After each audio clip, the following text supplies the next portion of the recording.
शापित कंगन और रक्त पिशाचिनी। प्राचीन काल में रूपगढ़ नामक एक विशाल राज्य था।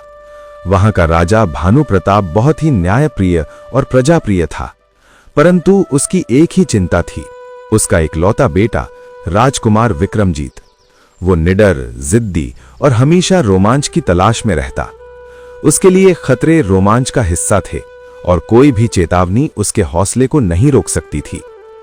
राज्य की उत्तर दिशा में एक घना और रहस्यमय जंगल था जिसे काल वन कहा जाता था। लोग कहते थे कि जो भी वहां गया वो कभी लौटकर नहीं आया। वहां आत्माओं और पिशाचों का डेरा था। राजा ने स्पष्ट रूप से आदेश दिया था कि किसी को भी उस जंगल में जाने की अनुमति नहीं होगी। लेकिन विक्रमजीत के मन में हमेशा ये सवाल उठता रहता, क्या है ऐसा जो सबको डराता है। एक दिन विक्रमजीत ने अपने 2 वफादार साथियों के साथ शिकार का बहाना बनाया और महल से निकल पड़े। रास्ता जंगल की ओर मुड़ते ही वातावरण भारी और असहज हो गया। पक्षियों की चहचहाहट गायब हो गई और हवा में सड़े मांस की गंध फैल गई। साथी डर से कांपने लगे और लौटने की गुहार करने लगे, पर विक्रमजीत ने उनकी नहीं सुनी और जंगल के गहराई में बढ़ते गए। अचानक मौसम बदल गया, काले बादल घिर आए और घनघोर अंधेरा छा गया। तभी जंगल के बीचों बीच एक नीली चमक दिखाई दी। विक्रमजीत उस रोशनी की ओर बढ़ा। वहां उसने देखा कि एक पुराना खंडहर शिव मंदिर खड़ा था और उसके पास एक सूखा सरोवर। आश्चर्य की बात यह थी कि सरोवर के बीच एक ताजा रक्त लाल कमल का फूल खिला हुआ था। जैसे ही विक्रमजीत ने उस कमल को तोड़ने की कोशिश की, मंदिर के खंडहर से गहरी आवाज आई, रुक जा मुसाफिर, ये रक्त कमल है, इसे छूना मृत्यु को दावत देना है। राजकुमार ने पलट कर देखा। वहां खड़ा था एक विशालकाय अघोरी। उसकी आंखों में रहस्य और चेतावनी दोनों झलक रहे थे। अघोरी ने समझाया कि इस फूल के नीचे चित्रलेखा नामक एक राजकुमारी की आत्मा कैद है। उसे एक तांत्रिक ने शाप दिया था, अगर राजकुमार ने इसे तोड़ा तो चित्रलेखा आजाद होगी, परंतु उसके साथ भयंकर मुसीबत भी आएगी। विक्रमजीत को इन चेतावनियों पर विश्वास नहीं हुआ। उसकी तलवार ने फूल की नाल को काट दिया। तुरंत सरोवर की जमीन फट गई और धुएं का गुबार उठने लगा। धुआं घुलकर एक अत्यंत सुंदर स्त्री का रूप धारण कर गया। उसका रूप इतना मोहक था कि राजकुमार चकित रह गया।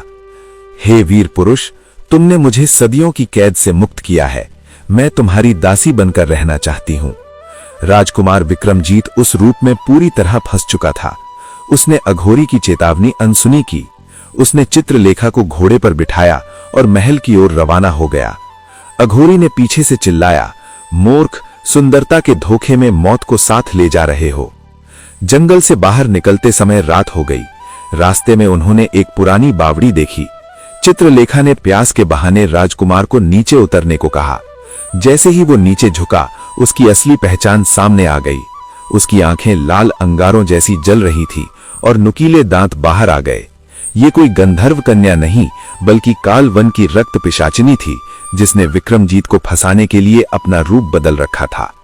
विक्रमजीत के पास तलवार थी, लेकिन पिशाचिनी ने चालाकी दिखाई।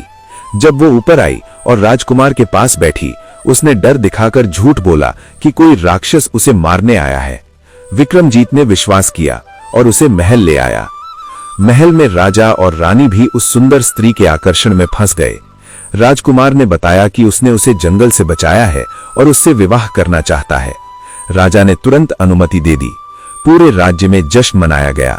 लेकिन विवाह की पहली रात से अजीब घटनाएं शुरू हो गईं। महल के अस्तबल में घोड़े मरे पाए गए। एक दासी गायब हुई और उसकी सूखी हुई लाश महल की छत पर मिली। पिशाचिनी दिन में सुंदर और सुशील दिखती, पर रात में लोगों का खून पीकर अपनी असली शक्ति दिखाती। एक दिन राजपुरोहित महल आए।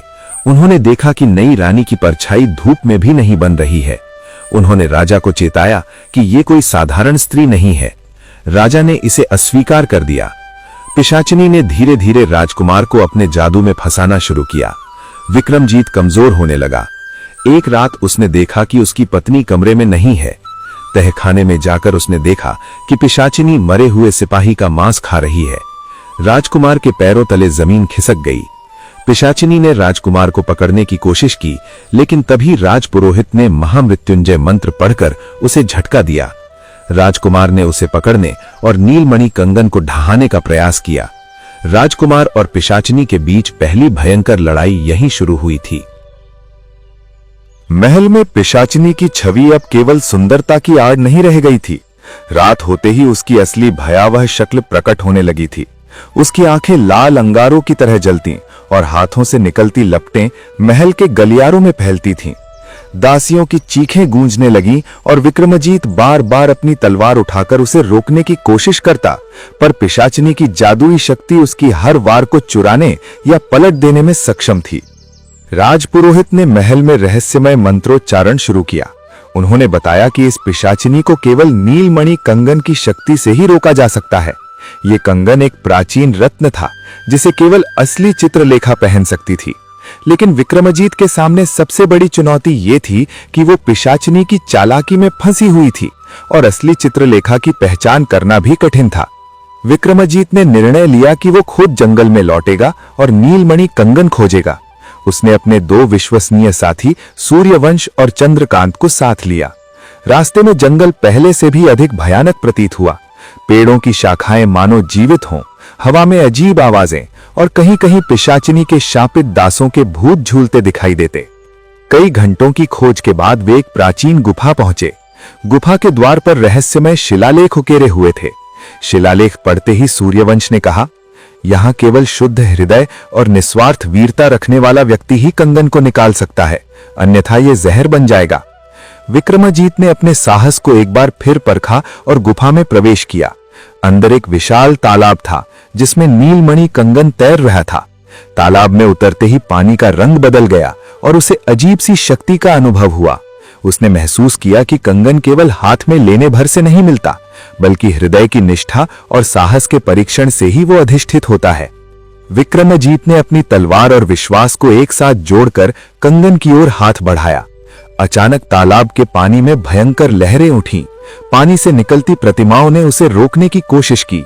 विक्रमजीत ने अपनी तलवार से प्रतिमाओं को काटा और अंततः नीलमणि कंगन हाथ में ले लिया। कंगन को पकड़ते ही गुफा में अद्भुत प्रकाश फैल गया। विक्रमजीत को एहसास हुआ कि इस शक्ति के बिना वो पिशाचिनी को हर नहीं सकता। उसने कंगन को अपने सीने पर बांध लिया और तुरंत महल की ओर रवाना हुआ।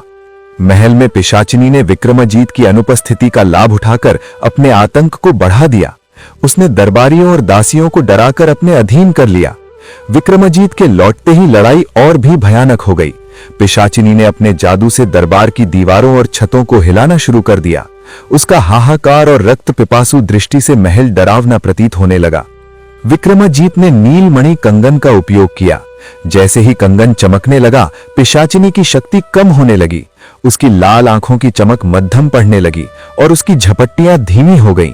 उसने विक्रमजीत पर हमला किया, लेकिन कंगन की शक्ति ने उसके हर वार को पलट दिया।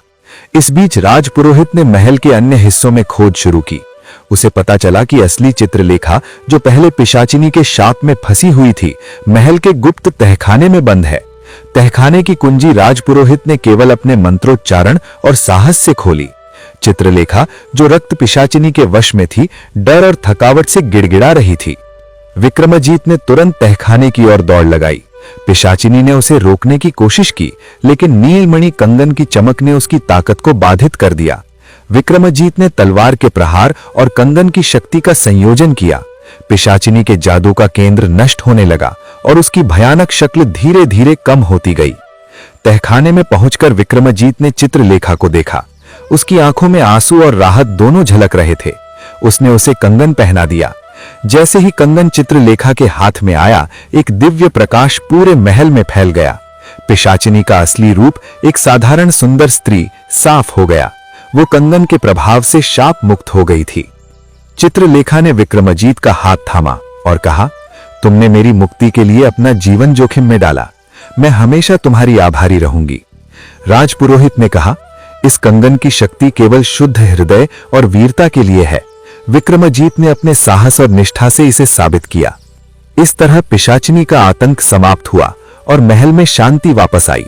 राजकुमार और असली चित्रलेखा की शादी का आयोजन किया गया। पूरे राज्य में खुशियों का माहौल फैल गया।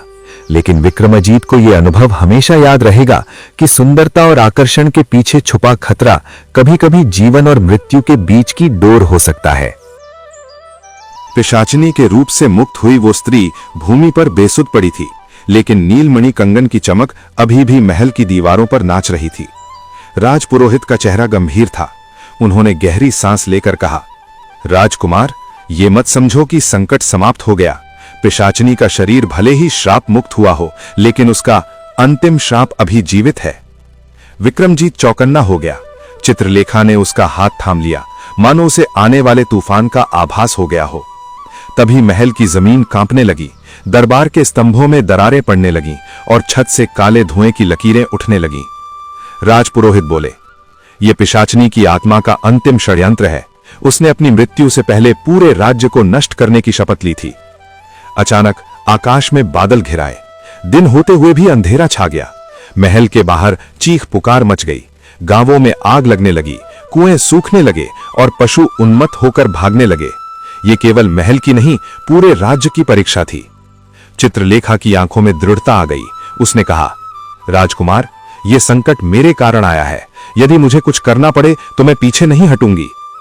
राजपुरोहित ने चौंक कर उसकी ओर देखा। राजकुमारी, केवल वही व्यक्ति अंतिम शाप को रोक सकता है जो शुद्ध हृदय से स्वेच्छा से बलिदान देने को तैयार हो। लेकिन यह बलिदान मृत्यु का नहीं, बल्कि सबसे प्रिय वस्तु को त्यागने का होता है। विक्रमजीत का हृदय कांप उठा। वो समझ गया, उसके लिए सबसे प्रिय वस्तु चित्रलेखा स्वयं थी और चित्रलेखा के लिए विक्रमजीत। काले धुएं से एक भयानक आकृति उभरी। वो पिशाचिनी की आत्मा थी, पहले से भी अधिक विकराल। उसकी आवाज गूंज उठी, विक्रमजीत, यदि तुम मुझे नहीं चाहते थे तो अब पूरे राज्य को राख होते देखो। उस आत्मा ने अपनी शक्ति से महल की प्राचीन रक्षा रेखाएं तोड़ दी। सैनिकों के हथियार टूटने लगे, मंत्र निष्फल होने लगे। केवल नीलमणि कंगन अब भी चमक रहा था, लेकिन उसकी रोशनी धीरे धीरे कम हो रही थी। राजपुरोहित ने घोषणा की, अंतिम उपाय केवल एक है, अग्नि परीक्षा। चित्रलेखा को पवित्र अग्नि के बीच जाकर यह सिद्ध करना होगा कि वो निस्वार्थ प्रेम और सत्य की प्रतिमूर्ति है। यदि उसका हृदय शुद्ध होगा तो शाप भस्म हो जाएगा। दरबार में सन्नाटा छा गया। अग्निकुंड तैयार किया गया। लपटें आकाश छूने लगीं। चित्रलेखा बिना डरे आगे बढ़ी। विक्रमजीत ने उसे रोकना चाहा, लेकिन उसने शांत स्वर में कहा, यदि मेरा प्रेम सच्चा है तो यह अग्नि मुझे नहीं जला पाएगी। चित्रलेखा ने नीलमणि कंगन उतारकर विक्रमजीत को दे दिया। अब इसकी शक्ति तुम्हारे हाथों में नहीं, तुम्हारे निर्णय में है। यह कहते हुए वो अग्निकुंड में प्रवेश कर गई। पूरा राज्य सांस रोके देख रहा था। पिशाचिनी की आत्मा जोर जोर से हंसने लगी, लेकिन अचानक उसकी हंसी में कंपन आ गया। अग्नि की लपटें चित्रलेखा को जलाने के बजाय उसके चारों ओर कमल के आकार में घूमने लगीं। चित्रलेखा की आवाज गूंज उठी, मैंने किसी का अहित नहीं चाहा। यदि मेरे जीवन से शांति आती है तो मैं उसे स्वीकार करती हूं। यह सुनते ही अग्नि स्वर्णिम प्रकाश में बदल गई। पिशाचिनी की आत्मा चीख उठी। नीलमणि कंगन विक्रमजीत के हाथ में तेजी से चमकने लगा। उसने पूरी शक्ति से कंगन को आकाश की ओर उठाया। एक भीषण गर्जना हुई। काले बादल फट गए। पिशाचिनी की आत्मा प्रकाश में जलकर राख हो गई। उसी क्षण अग्निकुंड शांत हो गया। धुएं के बीच से चित्रलेखा बाहर आई, अक्षुण्ण, तेजस्वी और पहले से भी अधिक दिव्य। उसके चेहरे पर शांति थी। विक्रमजीत दौड़कर उसके पास पहुंचा। दोनों की आंखों में आंसू थे, लेकिन वो भय के नहीं, मुक्ति के आंसू थे। राजपुरोहित ने गदगद स्वर में कहा, आज यह सिद्ध हो गया कि सच्चा प्रेम ही सबसे बड़ा अस्त्र है। जहां तलवारें असफल होती हैं, वहां त्याग विजय दिलाता है। राज्य में फिर से हरियाली लौट आई। सूखे कुएं भर गए, आग बुझ गई, आकाश साफ हो गया। लोगों ने इसे देवताओं का आशीर्वाद माना। कुछ दिनों बाद पूरे वैभव के साथ विक्रमजीत और चित्रलेखा का विवाह हुआ। लेकिन यह केवल दो लोगों का मिलन नहीं था, बल्कि धर्म, साहस और प्रेम की जीत का उत्सव था। विक्रमजीत ने सिंहासन पर बैठते हुए कहा, मैंने सीखा है कि राजा वही नहीं जो युद्ध जीते, बल्कि वही है जो सत्य के लिए सबसे बड़ा त्याग कर सके। और इस तरह वो कथा जो पिशाचिनी के भय से शुरू हुई थी, प्रेम और धर्म की अमर विजय पर समाप्त हुई। पिशाचिनी के शाप के नष्ट होते ही राज्य में ऐसा सवेरा आया जैसा वर्षों से किसी ने नहीं देखा था। सूरज की किरणें केवल आकाश को ही नहीं बल्कि लोगों के मन को भी उजला कर रही थीं। खेतों में फिर से हरियाली लौट आई थी, नदियां अपनी पुरानी लय में बहने लगी थीं और मंदिरों में घंटियां कृतज्ञता के साथ बज उठी थीं। भय, जो कभी हर घर में छाया रहता था, अब स्मृति बनकर रह गया था। विक्रमाजीत अब वही राजकुमार नहीं था जो कभी केवल तलवार की धार पर भरोसा करता था। वो पीड़ा, त्याग और निर्णय की आग से तपकर निकला हुआ एक परिपक्व शासक बन चुका था। उसके चेहरे पर कठोरता नहीं बल्कि स्थिरता थी। उसकी आंखों में अब केवल युद्ध की चमक नहीं बल्कि जिम्मेदारी की गहराई दिखाई देती थी। राज्याभिषेक का दिन आया। पूरा नगर सजा हुआ था। वही लोग जो कभी भय से सिर झुकाकर चलते थे, आज गर्व से सीना ताने खड़े थे। चित्रलेखा उसके साथ खड़ी थी, रानी के वस्त्रों में, लेकिन उसकी सादगी पहले जैसी ही थी। उसके चेहरे पर ना तो अभिमान था, न ही विजय का घमंड, बल्कि एक शांत विश्वास था कि जो बीत गया उसने दोनों को बदल दिया है। राजपुरोहित ने जब राज्य की मोहर विक्रमाजीत को सौंपी तो उसके हाथ क्षण भर के लिए कांप गए। उसे याद आ गया कि यह सिंहासन केवल अधिकार नहीं बल्कि हर निर्णय का बोझ भी है। उसने मन ही मन प्रण लिया कि वो कभी भी भय या अहंकार से शासन नहीं करेगा। राज्याभिषेक के बाद पहला दरबार लगा। दरबार अब पहले जैसा नहीं था। जहां पहले केवल मंत्री और सामंत बोलते थे, वहां अब आम लोग भी अपनी बात कह सकते थे। किसान अपनी सूखी जमीन की व्यथा लेकर आए, व्यापारी लूट और करों की शिकायत लेकर आए और स्त्रियां पहली बार बिना भय के न्याय की मांग करने पहुंची। विक्रमाजीत ने सबको ध्यान से सुना। उसने महसूस किया कि युद्ध जीतना सरल था, लेकिन विश्वास जीतना उससे कहीं अधिक कठिन। कुछ मंत्रियों के चेहरे उतर गए। वही मंत्री जो संकट के समय मौन साधे रहे थे, अब अपने पद बचाने के लिए शब्द खोज रहे थे। विक्रमाजीत ने किसी को तुरंत दंड नहीं दिया, लेकिन यह स्पष्ट कर दिया कि अब पद वंश या चापलूसी से नहीं बल्कि सेवा से मिलेगा। चित्रलेखा अक्सर दरबार के निर्णयों पर चुपचाप नजर रखती। रात को वो विक्रमाजीत से कहती, कठोरता कभी कभी आवश्यक होती है, लेकिन न्याय बिना करुणा के अंधा हो जाता है। उसकी बातें विक्रमाजीत के भीतर उतर जाती। वो समझ गया था कि चित्रलेखा केवल उसकी रानी नहीं बल्कि उसके विवेक की आवाज है। शांति लौट चुकी थी, लेकिन वो नाजुक थी। राजपुरोहित ने एक रात आकर बताया कि दूर के राज्यों में हलचल है। पिशाचिनी के विनाश की खबर फैल चुकी थी और कई शक्तियां इस नए एकजुट राज्य को संदेह की दृष्टि से देख रही थीं। विक्रमाजीत ने तलवार उठाने की बात नहीं की। उसने पहले राज्य को भीतर से मजबूत करने का निश्चय किया। विद्यालय खुलवाए गए, जहां बच्चों को केवल युद्ध कौशल नहीं बल्कि इतिहास, नीति और मानवता सिखाई जाने लगी। सैनिकों को सख्त आदेश दिया गया कि वे जनता के रक्षक हैं, स्वामी नहीं। छोटे अपराधों को संवाद से सुलझाया जाने लगा। पहली बार लोगों ने शासन को अपने पक्ष में खड़ा महसूस किया। नीलमणि कंगन को राजकोष में रखने का सुझाव आया, लेकिन चित्रलेखा ने साफ मना कर दिया। उसने कहा कि जिस शक्ति ने उन्हें बचाया, वही शक्ति भविष्य में उनके भीतर लालच भी जगा सकती है। अंततः कंगन को एक पवित्र स्थान पर सुरक्षित रखा गया, जहां उसे केवल अंतिम संकट में ही उपयोग किया जाना था। रातों में जब महल शांत हो जाता, तब विक्रमाजीत को अक्सर बेचैनी घेर लेती। उसे अग्निकुंड की वो घड़ी याद आती जब उसने चित्रलेखा को खो देने का भय महसूस किया था। वो सोचता कि यदि उस दिन भाग्य ने साथ न दिया होता तो ये सब व्यर्थ हो जाता। एक ऐसी ही रात उसने चित्रलेखा से पूछा कि क्या उसे डर नहीं लगा था। चित्रलेखा ने उत्तर दिया कि डर तो था, लेकिन उससे बड़ा विश्वास था। उसने कहा कि प्रेम का मूल्य उसके परिणाम से नहीं बल्कि उस क्षण के साहस से तय होता है जब व्यक्ति सब कुछ दांव पर लगा देता है। विक्रमाजीत को पहली बार लगा कि उसने किसी युद्ध में नहीं बल्कि जीवन में सच्ची जीत पाई है। समय बीतता गया, राज्य समृद्ध होने लगा। लोग इस काल को बाद में धर्म काल कहने लगे।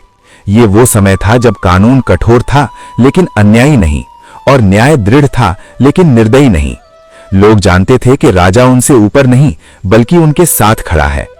अक्सर संध्या के समय विक्रमाजीत और चित्रलेखा महल की छत पर खड़े होकर राज्य को देखते। नीचे जलते दीपक, दूर फैले खेत और लोगों की आवाजें उन्हें याद दिलाती कि शांति भी एक जिम्मेदारी है। जिस कथा की शुरुआत भय और अंधकार से हुई थी, वो यहां समाप्त नहीं हुई थी। वो एक सतत यात्रा बन गई थी, जहां हर दिन ये प्रमाण देना था कि सत्ता से बड़ा धर्म होता है और धर्म से बड़ा प्रेम।